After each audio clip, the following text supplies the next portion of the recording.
You're listening to the Rock and On Music Podcast. Good morning. This is Joe, back after a few-month hiatus. I'm on the road today. I'm in Seattle, Washington. Really my first trip anywhere since this pandemic swept the nation. I've now got my vaccines. I've had both shots. Not too bad a reaction. I thought I'd come out and, test the waters a little bit. Sitting with me today as my co-host, the Mastermind. Yeah, I'm the mastermind. I'm Joe's subconscious mind. I've appeared here out of the ether. Let me backtrack a little bit. This is the first time that we've worked together in almost 20 years. We go back to a time in Seattle when you had this thing called public access television. This lasted for many, many years. In a studio operated by the local cable company, they had it in their contract. The city demanded they provide a public access network for the public use, which is something we took a lot of advantage of. Yeah, and part of it is Joe's been having a better grip on reality. He's kept me subdued for quite a few years. There was a time before Facebook, before YouTube, before any of that, these public access networks were like a true gauge of an inner city culture.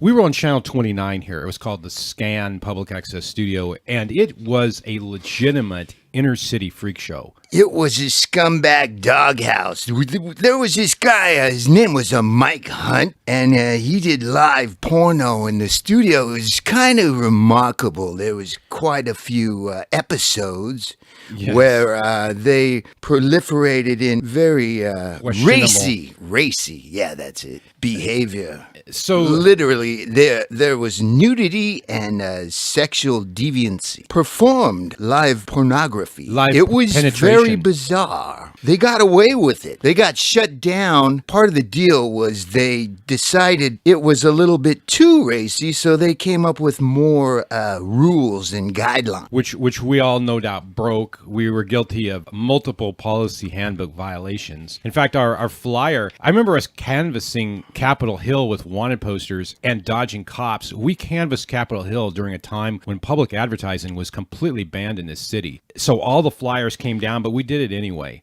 And that was our credo, man. That was our MO. This studio in North Seattle off 98th and Aurora Avenue was alive. Naked people running around, people waving manifestos. You'd see the Mistress Shannon Kringen in the hallway. You'd see Mike Hunt with his lobby full of prostitutes that he brought right in off Aurora Avenue. And Shannon Kringen, she did very creative rants with body paint and basically and no was clothes. Nude. Yeah, no clothes on. So you had a wide variety of programming. You had Deface the Nation, which was a popular show. There was a show called Jerk Beast. We had Adam Rosand, a longtime friend, our old bass player from the Defilers, Brad Jones, and we all spent many years working on each other's shows, producing our own shows. And when it came time to me to want to do one, I did a show in 2000 called Rat Race 2000.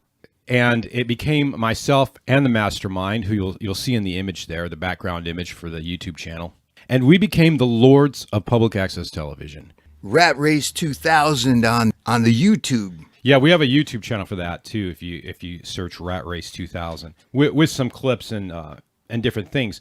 Now, the thing that's interesting about public access is this is a market where you have a demographic of like 2.5 million people. I mean, even back then.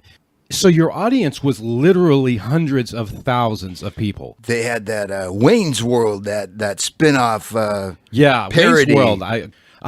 We're doing this podcast now, as many people do, and I expect fully that maybe 5 or 6 people will listen to it. But when we went on the air, we had a Sunday night time slot right before the Mike Hunt show, because I knew his audience was massive, and it would be analogous to opening for a massive band. So we totally tapped his audience. Yeah, what's funny is Joey got recognized everywhere in Seattle. It was kind of bizarre. He'd be throwing a football and somebody would walk up, "Hey, Joe, I saw you last Sunday on public access." And that continued on for many years after I left Seattle. people would say, well, I recognize you from somewhere. I'm not sure what. And I knew what it was, but I wasn't going to tell them. It kind of was a little unnerving, but you did have a massive audience. It was like a live call-in show, and people would give him death threats, and they'd be like, man, you're full of shit, and then hang up and be like, well, if you don't want to watch it, turn it off. That was a great run. I moved back to Spokane. You fast forward all these years, and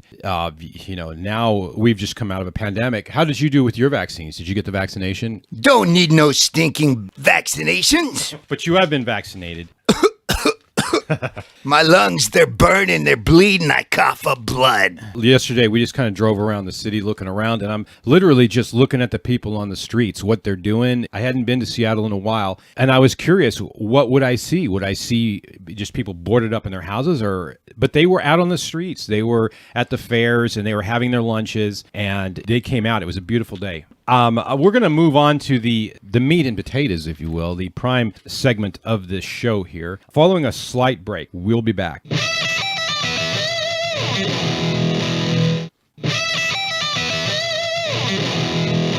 I've had a subject that I've wanted to talk about. I'm titling it Rock and Roll, What Happened? What happened, man? For about the last 10 years, I've been contemplating the changing dynamics of rock and roll, the impact it has had on me personally, what it has meant to my life. As a cultural movement, it is so immeasurable. It's quintessential to my life. I can't imagine living without it. It's a spiritual experience. In 2014, Gene Simmons made this statement, rock is dead. It ushered in a conversation that went something like, oh, Gene, you suck. Kiss blows, your band is awful. And the conversation never really went much past that, other than Gene doubling down and saying, it just gave fuel to the fire. He's all about the cash. He's the cash money cow. Well, he accused us all of murdering rock and roll. I don't necessarily agree with that. I don't know that there's finger pointing or blame to be had here. I want to approach it from just life itself, like even with our lives and just life in general, whether it's an idea, a thought, a statement, a living being, a culture. Life has an arc. It starts out as a baby. We've hit the peak of popularity in rock and roll music about 10, 15 years ago. It's on the decline. In 2010, I began to really think a lot about it, questioning it, and Gene's statement comes in 2014. Gene, you just take him, for what he is. He's got his statements, and a lot of it is just garbage. But I thought there was some merit to that statement. Rock is dead. And at the time it came, it bookended to me a statement by John Lennon in 1966, where he had compared the rise of the Beatles to them being. He had said that they were more popular than Jesus at that point, and that caused a huge backlash. They're actually burning Beatles records. It was insane. Well, he was not into organized religion. He was just not into it one bit. I mean, that was never a secret. And I think that's the first time where it kind of came out to the forefront and he was making a statement about it. And it really blew up in his face.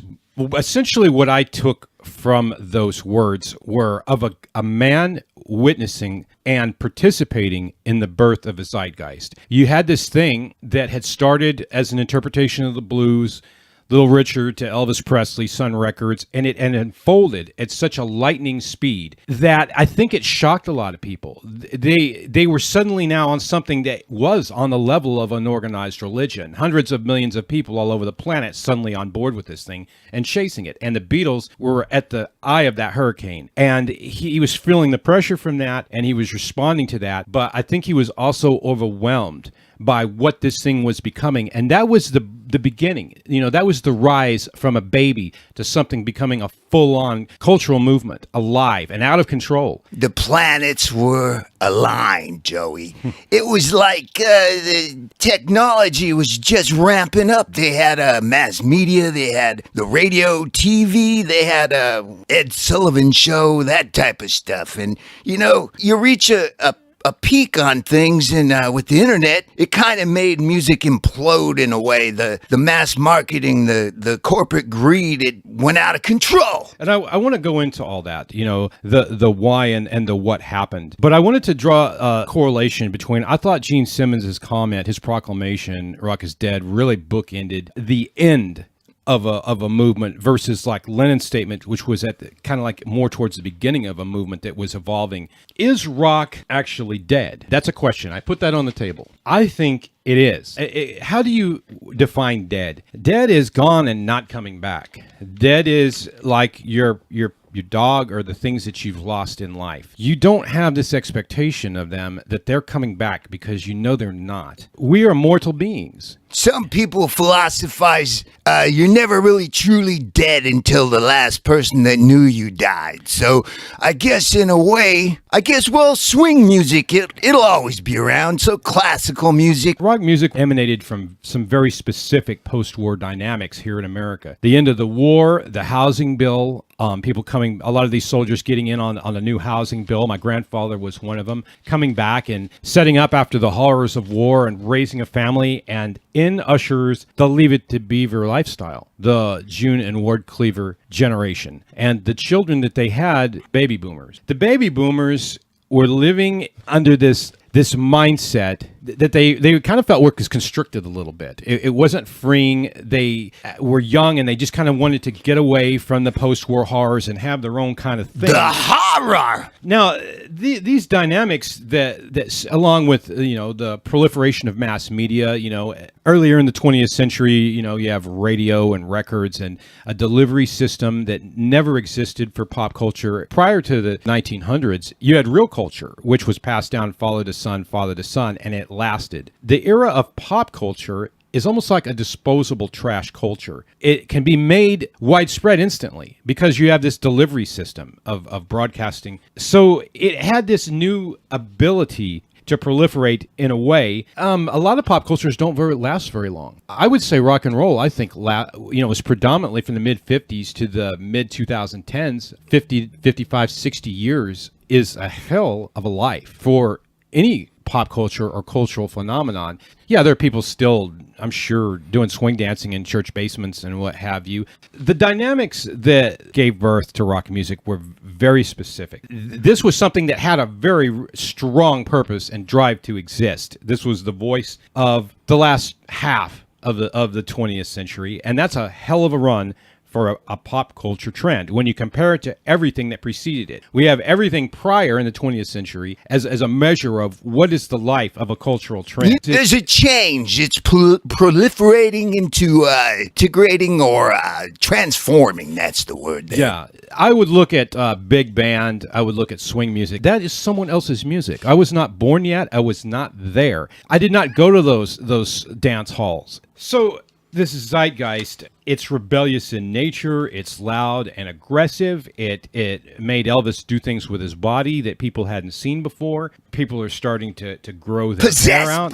Possessed by the music he was. It began to take on the Zeitgeist connotation. It drove the sexual revolution, desegregation, civil rights, and social change. It was the soundtrack for that period in time and was part of it. The hair and the clothing and, the big hair, man. It was trendy, Joey. It was trendy. It became something much more than we'd ever seen out of anything else that you could call a pop trend. My general feeling, and it's taken a lot of introspective searching and insight to come to the conclusion that it is an extinct animal. You have different kinds of extinction. The term extinction generally refers to a species that has like no living members left. There's like none left on the planet. But there's a level called functional extinction, which is where a species reaches a point where it is no longer actually an option to breed and make a comeback. It's kind of been bred out. It's fallen to a number beneath which it can manifest an actual comeback, and that is virtual or functional extinct. We do have musicians playing today. We have rock and roll musicians. You have the Scorpions. With three of the original members, you have like Foreigner touring. They have no original members. Rock and roll zombies, man. Rock and roll zombies. So this is what we have They're today. They're fading. Is there a vaccine, Joey? Do we got a vaccine? Pump them with that vaccine, Joey. The new Stones. Who are the new Stones? Who are the new Beatles, Rolling Stones, Elvis Presley? There are none. The Black Stripes. Is that what Black Stripes? I don't know. Yeah. Is it Greta Van Fleet? Greta Van Oh, Fleet give me a break. is a kind of a, they are a very effective and well done rehash Copy of and paste. They're Led not. Zeppelin. I mean, but Led Zeppelin, they are not. but they are mimicking and they are parroting another time before they were even born. That's the transformation, Joey. I was telling you, it's going to be copy and paste. So in this era, Formulaic. in this era of functional extinction, I mean, we're kind of just like in a purgatory of like watching a life fade out. There is such a thing as a fate worse than death. Sometimes there are people that live too long. They live into their 90s and 100s, but they're kind of like a shell of their former selves, and they don't have much of a lease on life. Their quality of life is diminished. Sometimes they're blind and stuck in wheelchairs. I don't know if that's a fate worse than death. So but you're saying that grunge was midlife crisis? Is that it? Oh, grunge I'll was, get to that. Grunge was midlife crisis. oh, the guilt that I carry with me for being part of that movement. I mean, the shame. For shame, Joey. Not the shame, but it did bury the gypsy pirate aspect of the rock and roll that we came to know. It kind of ended that. In fact, I would say the Seattle scene in the mid-90s was the last stand for pretty much any scene That was the anywhere. onset of Napster. So after the grunge movement, you ended up with like this alternative and new metal and things that began to bastardize what was rock and roll. Now people always say this to me I ask different people, what is your take on this? Because I'm curious. And a lot of people say, well, don't worry, man, human expression's always going to be around. And although that's true and I agree with it, rock and roll is not rap. And if you look at all the leading musicians that sold in 2020, the majority of it's rap music. But it's not like it's selling like AC/DC did in the 80s. For one, people are not buying the records anymore. They stopped that for whatever reason. So these are the ways that this functional extinction have unraveled. This loss of revenue, and then we're kind of paying for that on the end of the live shows, how outrageous those ticket prices have gone. And I wanted to get into another aspect of this functional extinction, which is bands are not even playing live anymore. You take a band like Steel Panther. I happen to love Steel Panther. I like the way they look and the sound and everything that they do. But I went to one of their live shows, and it didn't take me very long to see that they weren't actually playing live. I mean, they were kind of doing this in front of pre-recorded tracks. I can just close my eyes and I can hear in the mix if something's live or not. And it was really stunning. So a lot after that, I had this revelation, and it became true. People started talking about it. Eddie Trunk, went ballistic about it, about how there are these trends now of bands using so much pre-recorded music, they're not actually doing anything live. And Motley Crue is one of them. With all of their tours and their farewell tour coming, Mick Mars is not playing those riffs. I mean, except for on a recording. And that to me is like an abomination on top of other abominations on top of abominations. You're paying $200 for a nosebleed seat to a band that's not actually playing. Well, why even show up? They could have their own audience. They could have pre-recorded audience response to their pre-recorded music. And of course, that could be fantastic. The crowd could be they could be very well received. But in the church, there is no congregation. There is no God. There's no minister. It's gone. It's spiritually dead at that point. And that's why I'm saying that's like a fate worse than death. Joey, I just want to let you know, the casket, it's open. It's open for public viewing. You could view it forever. All you got to do is go on YouTube. So we've seen these atrocities, and you have to start to ask yourself, is this worth spending hundreds of dollars for it? I mean, when anyone over 40 saw Kiss, Alice Cooper, Van Halen for $10, back in the 80s at their height, when they were playing live and they were just on fire. You know what, Joey? We sound like old men. That's what the deal is. Maybe it's us. Well, we are. We're very long in the tooth, and so is this cultural trend. I believe that, like jazz in the 20s and other generations, the music will not survive our lifetimes. It is. It's just a change. It occurs. It plays a major factor in the focus of what music is, what music that is popular. So we're hitting a brick wall, Joey. We are also in the 21st century now. We are children of the 20th century. There is no doubt. Every conception, every paradigm, every construct and understanding that we have is kind of rooted in the 20th century. I mean, you're a young man, you want freedom, you get wheels. 20th century invention. You need food, you need all of these things. You need a concept of the opposite sex. All of these constructs of the 20th century, what we were born into. We are forever children, even of the 20th century, even though we're alive now. So like the jazz of the 20s. You know what killed rock and roll, Joey? Nickelback! I don't hold Nickelback responsible. I'm not holding any one thing responsible. Like a failing body, it is a perfect storm of multiple things. Failing body organs lead to your kidneys and liver shutting down. I'm not blaming anyone. And I'm not even blaming the corporations for the demise of rock and roll, because at this point it would be like an old man at the end of his life blaming people for his demise. This is what happens. This is what life is. It's just life. Yeah, it's not really anybody's fault. Gene, was saying that the fans murdered rock music, and I don't believe that at all. I can believe that the interest has fallen off. That's a PR gimmick. Come on.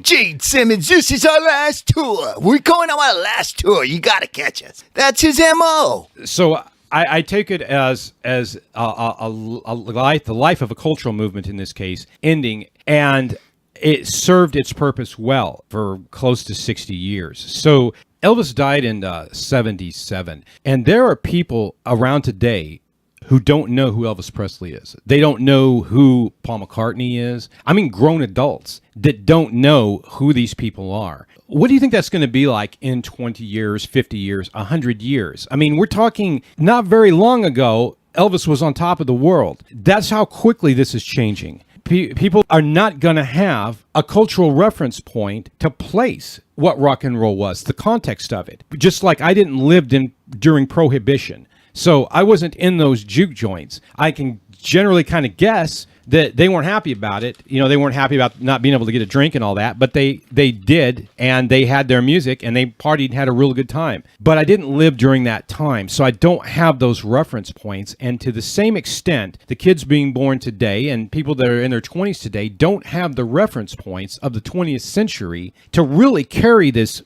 culture forward. There's nowhere to take it.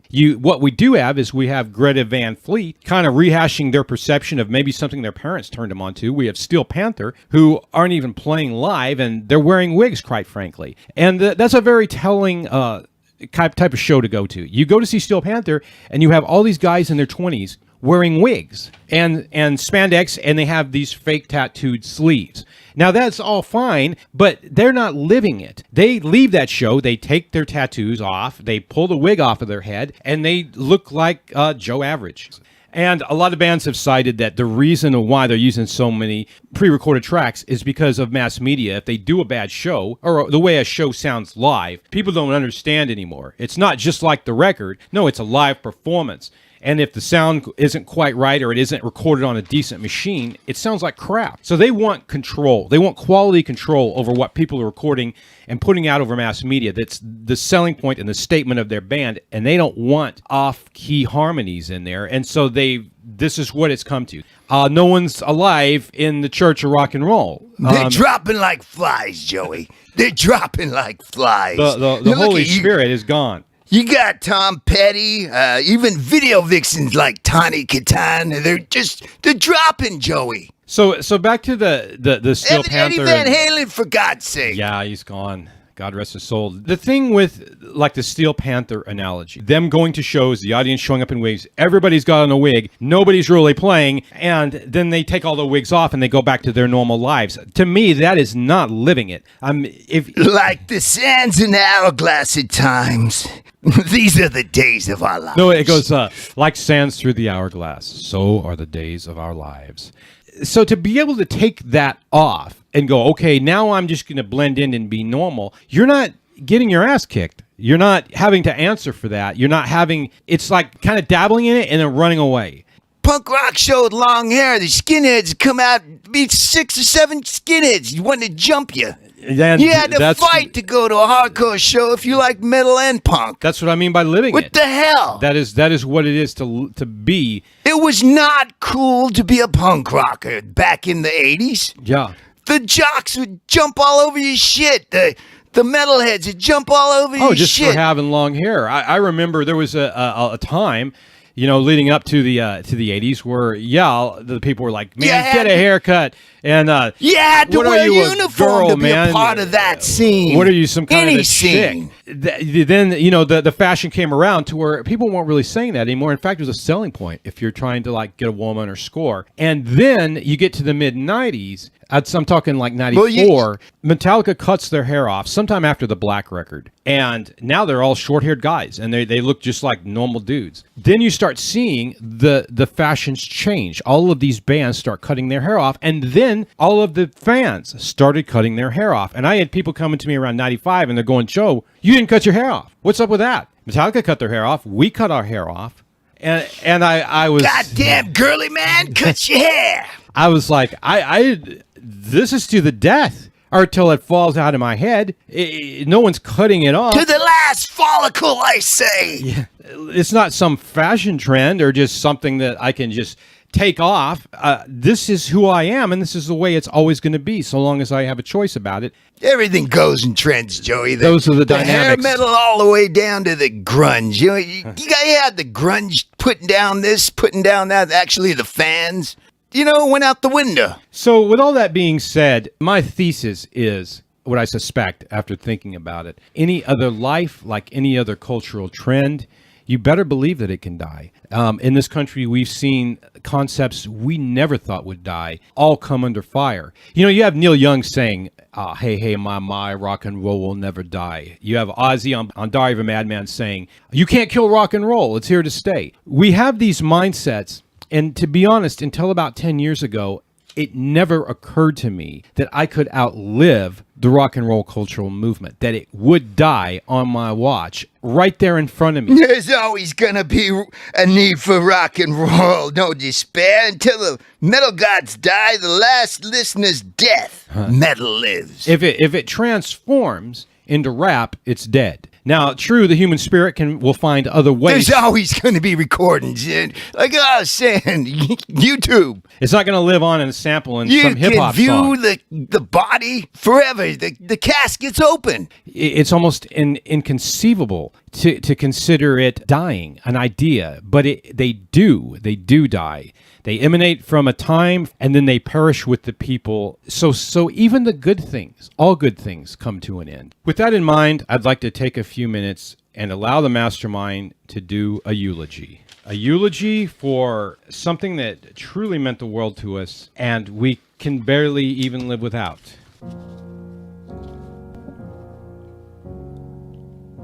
This is a eulogy for rock and roll.